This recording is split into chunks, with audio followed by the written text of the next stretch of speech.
Hello friends, welcome back to Sasi Vantasala. ఈరోజు వీడియోలో ఇడ్లీ పిండితోని పునుగులని ఎలా ప్రిపేర్ చేసుకోవాలో చూపించబోతున్నానండి. ఇవి పైన క్రిస్పీగా లోపల సాఫ్ట్గా చాలా టేస్టీగా ఉంటాయి. ఈ పునుగులని చాలా సింపుల్గా తక్కువ టైంలోనే ప్రిపేర్ చేసుకోవచ్చండి. మరి వీటిని ఎలా తయారు చేసుకోవాలో వీడియోలోకి వెళ్ళి చూసేయండి. ఇప్పుడు ఈ పునుగుల కోసం ఒక 2 కప్పుల ఇడ్లీ పిండిని తీసుకోవాలి.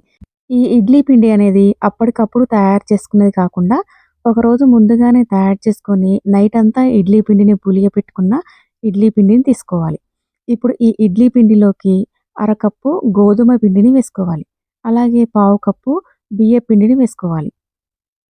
అలాగే రుచికి సరిపడినంత ఉప్పు వేసుకొని ఈ పిండి అంతా బాగా కలిసే విధంగా కలుపుకోవాలి.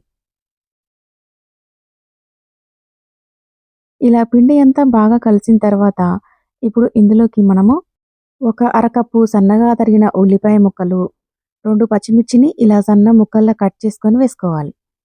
ఇందులో కొద్దిగా సన్నగా తరిగిన కొత్తిమీర తరుగు, అలాగే 1 టీ స్పూన్ జీలకర్ర, 1 టేబుల్ స్పూను దంచుకొని పెట్టుకున్న అల్లాన్ని వేసుకోవాలి.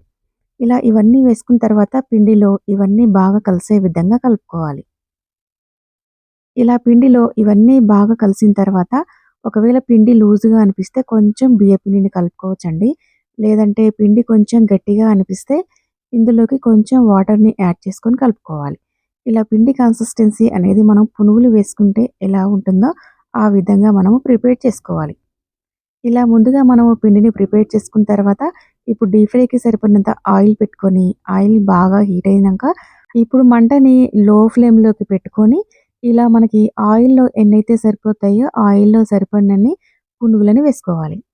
ఇలా ఆయిల్‌లో సరిపడినన్ని పునుగులు వేసుకున్న తర్వాత ఇప్పుడు మంటని మీడియం ఫ్లేమ్‌లోకి పెట్టుకొని ఇప్పుడు ఈ పునుగులని 2 వైపులా తిప్పుకుంటూ గోల్డెన్ షేడ్ వచ్చేంత వరకు వీటిని బాగా ఫ్రై చేసుకోవాలి. ఇలా పునుగులని కొంచెం గోల్డెన్ షేడ్ వచ్చేంత వరకు బాగా ఫ్రై చేసుకున్న తర్వాత వీటిని ఇప్పుడు ఆయిల్‌లో నుంచి తీసి ఒక ప్లేట్‌లోకి ట్రాన్స్‌ఫర్ చేసుకోవాలి.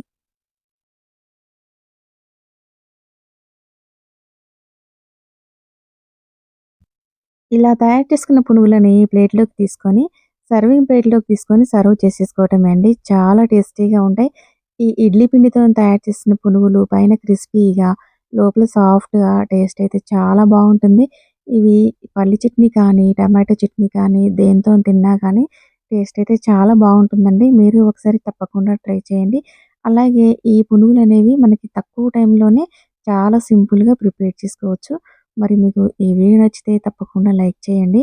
నా ఛానల్‌ని ఎవరైనా ఫస్ట్ టైమ్ చూసినట్లయితే సబ్స్క్రైబ్ చేసుకోండి. మరి ఇలాంటి సింపుల్, టేస్టీ, క్విక్ రెసిపీస్ కోసం శశి వంటశాల ఛానల్‌ని సబ్స్క్రైబ్ చేయండి. Thanks for watching.